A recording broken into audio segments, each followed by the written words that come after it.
Hello and welcome to another video. Today I am finishing up some sketches that I did in the park yesterday. I'm getting back into my urban sketching because the weather has got better. However, I have changed the way that I urban sketch quite substantially from the days when I used to be a part of the USK official groups.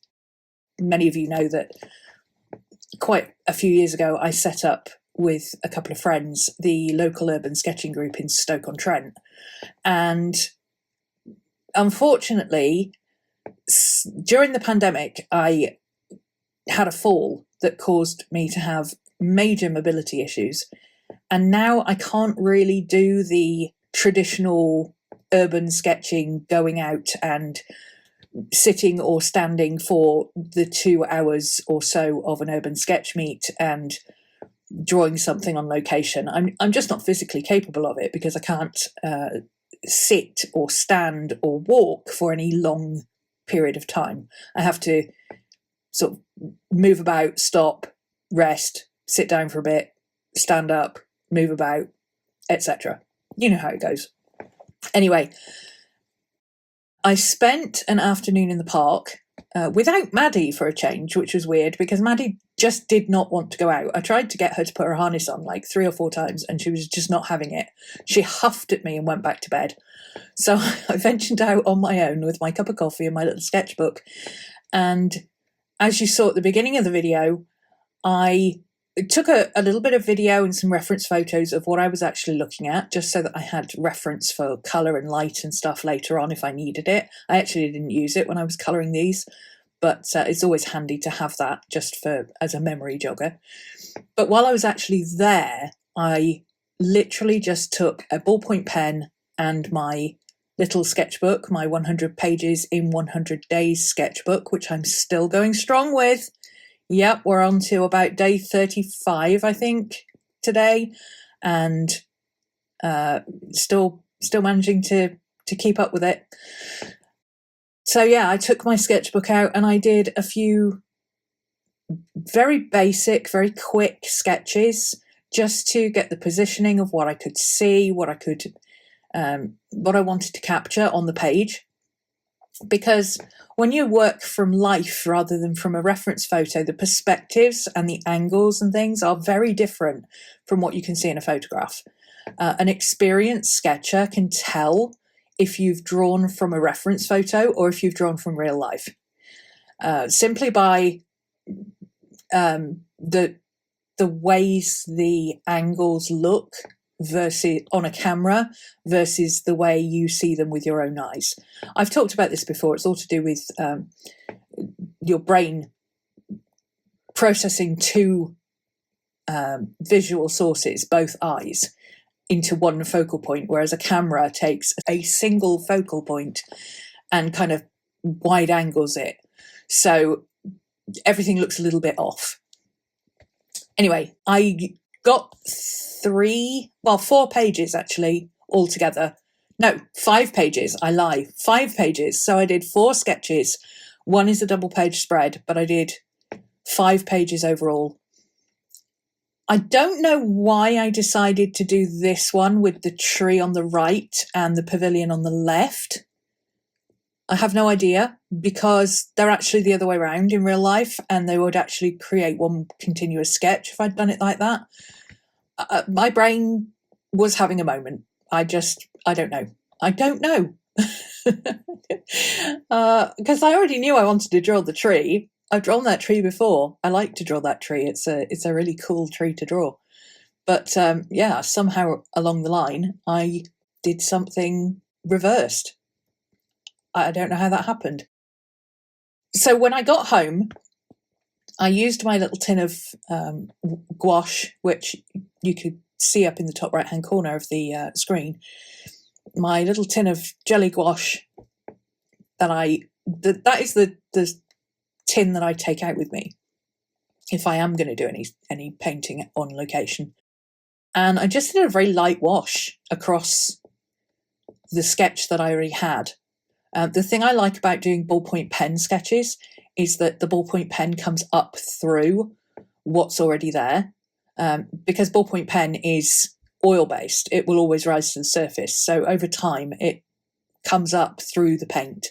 But also, if you do light washes, or even if you do proper thick layers of gouache over the top, it will actually allow you to still see the ballpoint pen underneath, which makes it really easy to do this kind of thing where you're adding the light and the shadow and everything else that is needed to colour.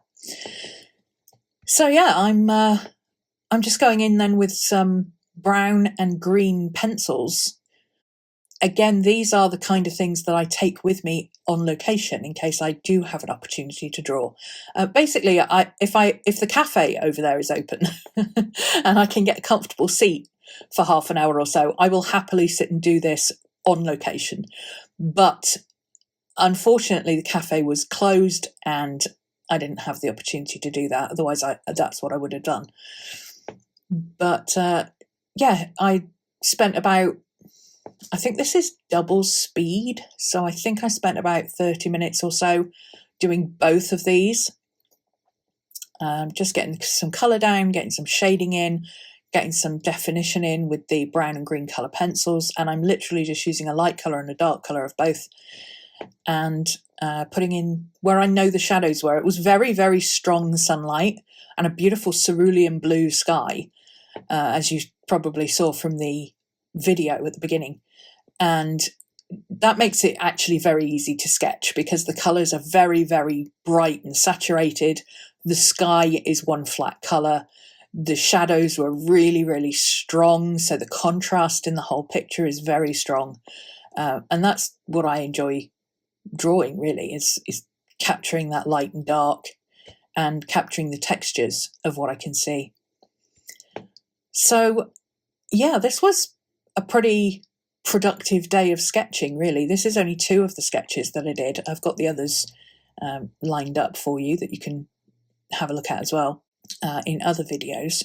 But for right now, just concentrating on these 2.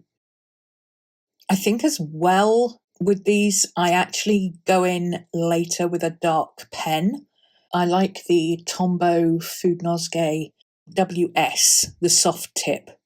I have tried brush pens in the past. I want to be a brush pen user. I want to be the kind of person who can use a brush pen easily. I can't. Therefore, I stick with the felt tip versions, and that seems to work for me. So, you know, if it works, it works. I want to be a brush pen user, but they don't like me. They just don't. I can't get the variation of line that I want. It's probably just a practice thing, but I've tried many times, and I get frustrated and throw it in a corner and a half. And that's not how I want to feel about my art. I want to do things that I enjoy, especially when I'm doing things like this, because this is my happy place. Being out drawing what I can see and capturing the areas around me. That's really what I want to be doing. And of course, my surrealist animal paintings in the winter, but mostly this is what I enjoy. Here we are going in with the black Food-Nosgay pen, and I don't hard outline. I kind of sketch outline. I call it vague lining because it's not traditional outlines like most people would think of. It's more kind of enhancement sketches. I don't know how to describe it really, but you can see I'm not going around every single tree or every single bush or trying to make sure every single line is the same weight. I'm just enhancing what is already there to make sure that it doesn't just all blend into one big mush of brown and green and you can't tell what's going on in the picture. I find, for me, it enhances it enough to give it a little bit of reality-ish, shall we call it? Yeah, kind of a little bit more sense of realness to it. I don't know. I like the effect. There we go. Sometimes I don't use black. Sometimes I use other colours, and you'll see that in some of the other sketches that I do. But for this one, I stuck with the black because I liked the way the colour looked already, and I just wanted to make sure that you could see, you know, what was tree, what was in the foreground, what was in the background, and so on. So I'll let this continue to play out. I've got a few more of these videos to show you over the week. Don't forget my urban sketching class begins May 1st. So, if you're like me and you don't have that ability to be outdoors sketching for whatever reason, maybe it's time constraints, maybe it's physical issues, maybe it's you just don't want to sketch in public. Maybe you live in Arizona and it's too flipping hot. Whatever reason it is that you would prefer to just do the basics on site and then do the extras at home. That's what we're going to be concentrating on in the class. We're going to look at, what kind of thing you're looking at for to sketch, what kind of basic sketches you should be working on site, and the key elements for each one to capture. And then doing this, we're going to go in with some mixed media and some simple techniques and some simple things to just capture what we saw. It's a great way of filling a sketchbook. It's a great way of filling some pages in your journal. It's not difficult to do. You don't have to be an amazing artist to be able to do it. And it's relaxing and fun. So if you're interested, come on over. Right now on my Patreon, there is a 7-day option, free trial for all tiers. So now is a good time to join my Patreon. If you want to, give it a try, see what's over there. You get the discount for the class, because all patrons get a discount for their respective tier from stuff in my shop. And if you don't like the Patreon stuff, you can just cancel and, you've tried it and it's not for you, that's fine. But you still get the discount on the class. Just a little tip for you there. So yeah, all links down below in the video description. And I will let you watch out the rest of this video in peace. A little bit of quiet music to see you out. Thanks for joining me, and I will see you all again soon. Bye.